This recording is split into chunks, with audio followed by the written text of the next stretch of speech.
Sistemas supercomplexos, como hospitais, por exemplo, a gente logo imagina que os problemas deles também são gigantescos e complicados. E geralmente são.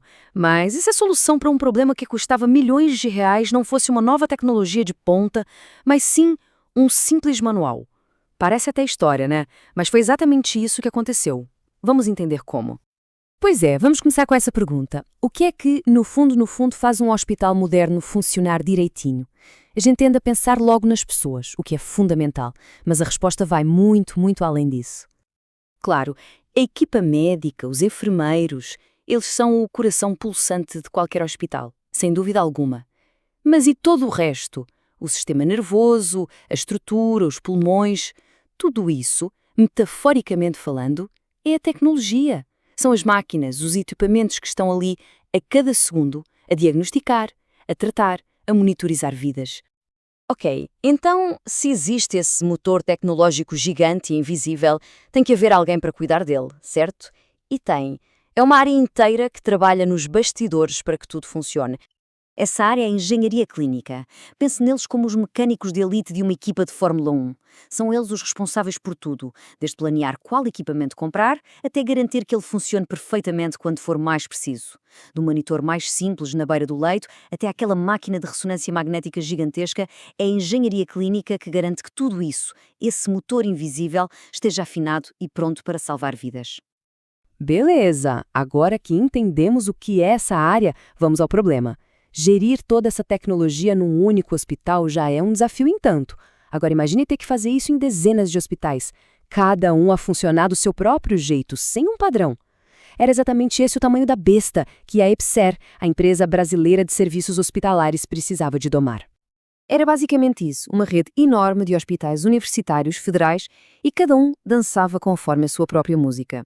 Cada um tinha as suas regras, os seus processos, ou, em muitos casos, não tinha processo nenhum. Era o famoso cada um por si. O resultado disso? Um caos silencioso, mas que custava, muito caro.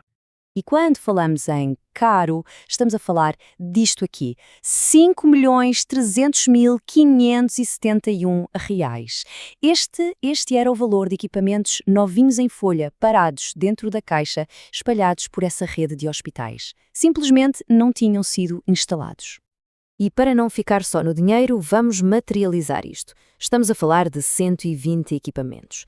120 aparelhos de alto valor que deveriam estar a ajudar pacientes, mas que na prática estavam só a ocupar espaço e a acumular pó em algum depósito. Então, o resumo da ópera era este: dinheiro deitado fora, atrasos que podiam custar vidas e uma ineficiência gritante. E tudo isto por quê? Porque faltava o básico: um guia, um padrão, um manual de instruções que toda a gente pudesse seguir. E aqui a história começa a virar.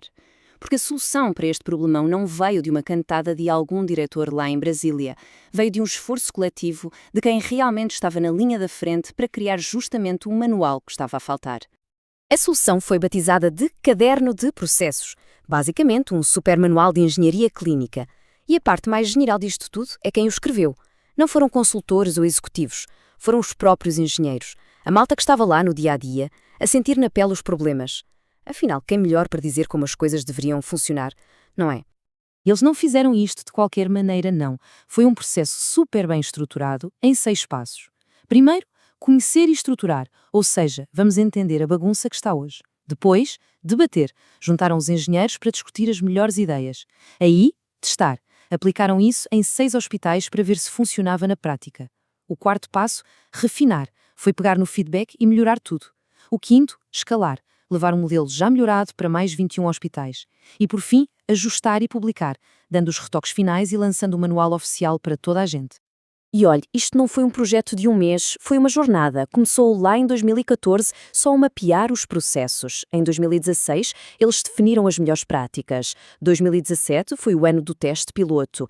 Em 2018, expandiram o modelo. E só em 2019, depois de 5 anos de trabalho duro, é que o manual foi finalmente publicado.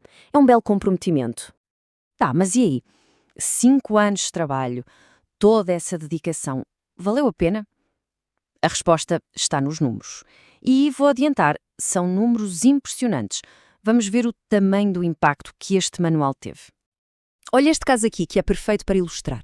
Um hospital queria comprar um tomógrafo super moderno, de 64 canais, o topo de gama. Só que aí, a seguir o processo do novo manual, a equipa de engenharia clínica sentou-se e analisou. A gente realmente precisa de tudo isso? E a resposta foi: não. Um modelo mais simples, de 16 canais, atendia a 100% das necessidades deles. E qual a diferença no bolso? Essa aí, 1.210.500 reais de economia, numa única compra, só porque a decisão passou a ser baseada em dados, em necessidade real, e não em vamos comprar o mais caro. É muito dinheiro que pode ser usado noutras coisas. Mas não foi só na hora de comprar. A eficiência do dia-a-dia melhorou absurdamente. O tempo que um técnico levava para atender um chamado de manutenção caiu de quase 1 hora, 54 minutos, para 36. Isto parece pouco? Pense num equipamento essencial que avariou. Estes 18 minutos a menos fazem uma diferença brutal no atendimento. Outro ponto-chave. O manual incluiu a padronização da formação de quem usa os equipamentos. E olha o resultado. Os chamados por uso incorreto, sabe, quando o técnico vai lá e o problema era só um botão permitido de forma errada, caíram de 12% para pouco mais de 4%. Isto significa que a equipa de engenharia parou de apagar incêndios que não existiam e pôde focar-se nos problemas de verdade. E se há menos erros de uso, há menos avarias. Olha que incrível! A quantidade de reparações que precisavam de ser feitas por mau uso do equipamento despencou de quase 7% para menos de 1%. Ou seja, uma boa formação fez com que os equipamentos avariassem menos e, consequentemente, durassem mais. É economia em cascata. Certo. Vimos os números, vimos os resultados. Mas o que é que esta história toda nos ensina? A lição aqui vai muito além de engenharia ou de gestão hospitalar. É sobre uma forma inteligente de resolver problemas complexos em qualquer área. Acho que dá para resumir o sucesso deste projeto em 3 princípios fundamentais. Primeiro, a padronização. Toda a gente passou a falar a mesma língua, a seguir as mesmas regras. Segundo, a colaboração.